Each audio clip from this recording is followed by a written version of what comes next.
Thanks for coming back, and we're going to have another conversation from the cup.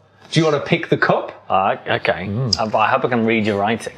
So do I. It's pretty bad.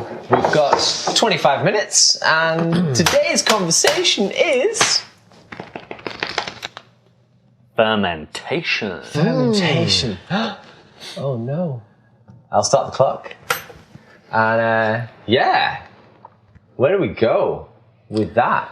I guess we start with just breaking it down and tear that apart a little bit, like fermentation, what it means to a green purchaser, a green trader like yourself, what it means to a roaster.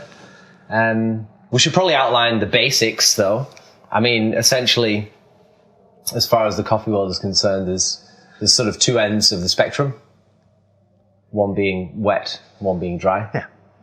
And most of the coffee world know it as processing, I guess. So you look at your wet, your dry, and then in your middle, your honey or pulped naturals, things like that. I think we're seeing more and more of those in between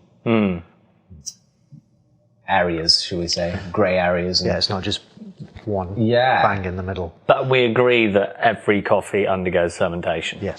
Yes, of course. I mean, I think taking something from previous conversation that we had, especially with when we were talking about Luis from Brazil, about the fact that as soon as you pick any fruit, the fermentation process begins or has begun. Yeah, I think it's a really valid point. Yeah, which I think is an interesting thing which we forget about. Yeah.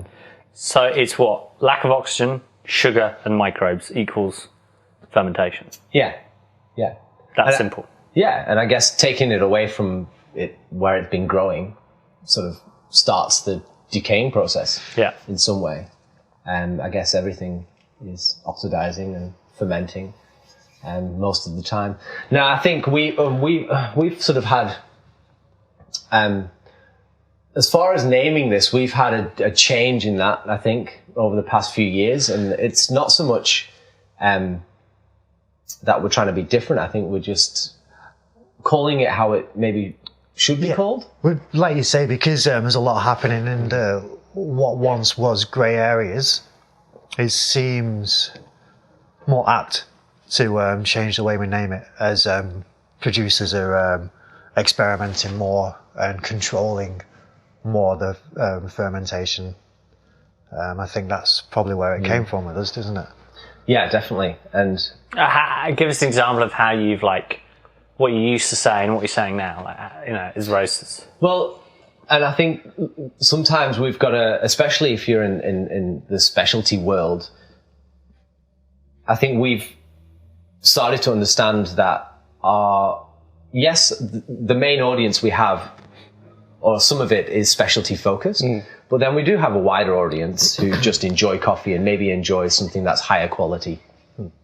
And so when they read a packet and it says something like washed process or natural, I don't really think it's a good explanation of what has happened to that coffee. I think it's actually a very vague explanation.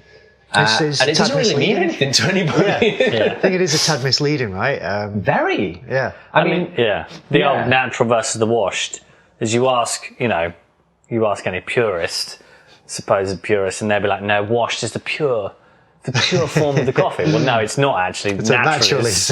And the irony is the exact same thing is happening in a washed, in a natural. It just happens under the skin of a natural and in a fermentation tank of a washed. And again, we don't talk about that.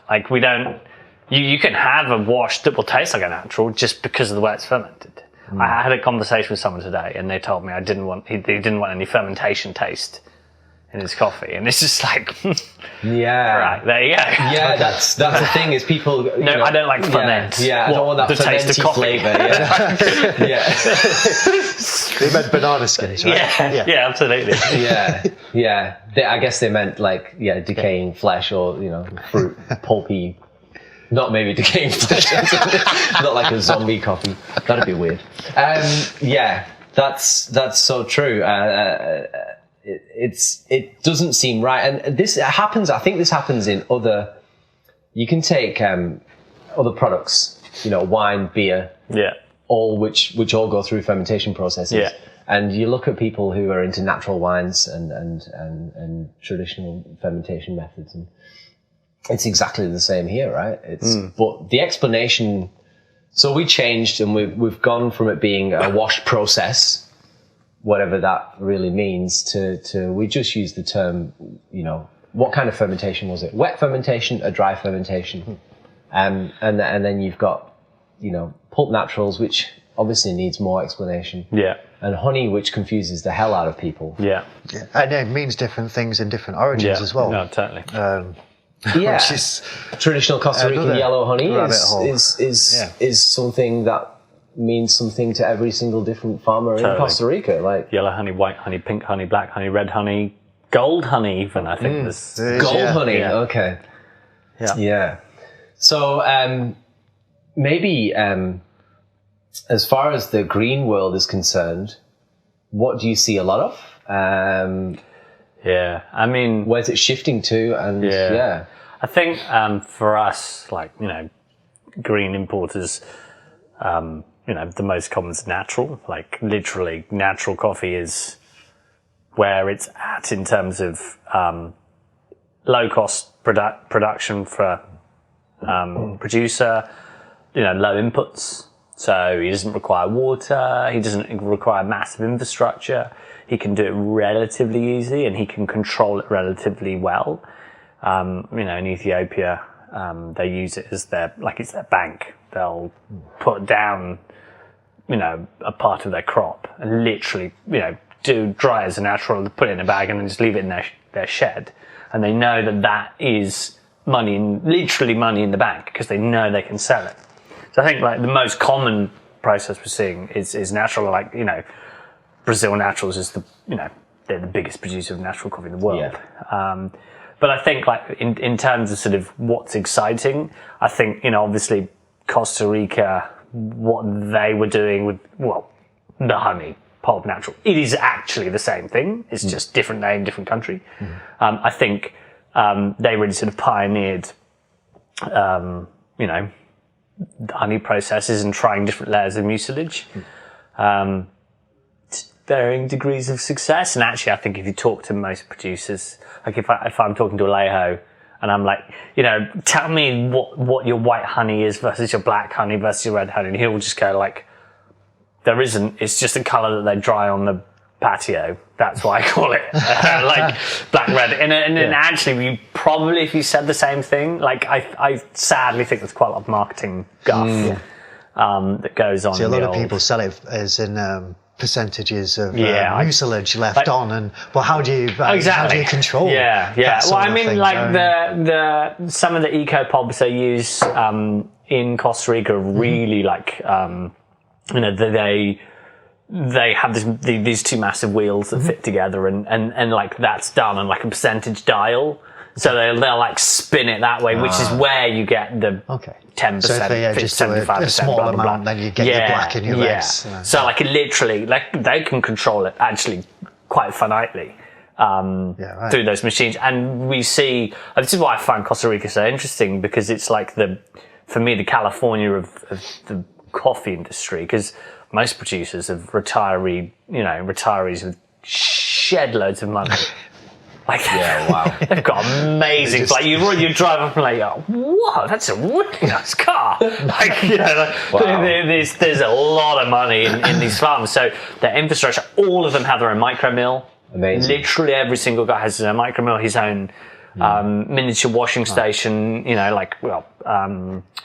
Not a washing station because they are not allowed to use too much water. I think they're only allowed to use 1 cubic meter of water a day. For the production of all so is that coffee. why this came about? Is that why this process came about? Big part of it. Okay. Yeah. So they're spending a lot of money. They are really pushing the boundaries of what you can do. And literally, you go to a hill and there's 20 producers on one hill. So the honeys and these different names is a way for them all to find something different when really they're working with the same terroir and the same.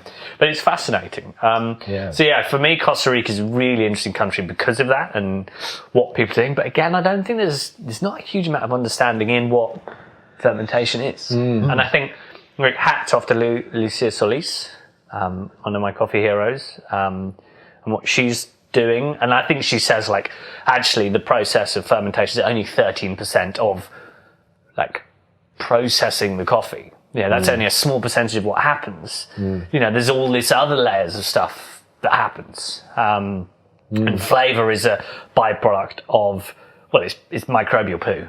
Basically, the flavour of coffee is microbial poo. You could put that stuff in packaging. I think that's a good one.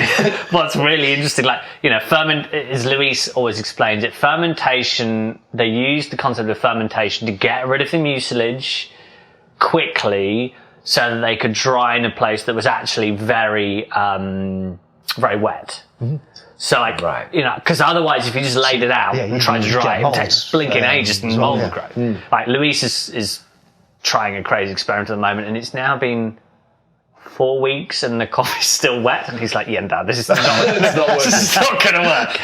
You know, but you know, the fermentation was done so that it would, you know, the enzymes and the microbes would eat the sugar. You know, that would all be used up, and then you'd have the very like dry parchment, which if you've ever put your hand in, you can feel like the grip's gone, and if it's not ready, you can feel it being slick, or the old test if you put your arm in. But even in that, there can be so many Brix levels. So like that's why it was done originally, so that they could then dry it quickly. Yeah, okay. But now I think, you know, the understanding of why we do it is kind of like lost. And then only like in the last 3 to 4 years are producers going, well, let's unpack this a bit. And I think we've got a lot, you know, you have to step careful here. Project Origin have done a lot to raise the profile of, you know, anaerobic fermentation, carbonic maceration. I mean, can we just talk about anaerobic fermentation for a second as well and clear up any things? Because as far as I'm concerned, wet processed coffee is anaerobic to an extent. Yes. Yeah, so I mean, what exactly do they mean by an anaerobic fermentation? Do you know? Yeah, there's a lot of smoke and mirrors. Okay. About that's what I will say. I think. Because obviously, as soon as you process anything in a closed environment, it will give off, you know, carbon monoxide, dioxide, one of them, which then sits above the bed of cherries, which then blocks out the oxygen. You know, like so like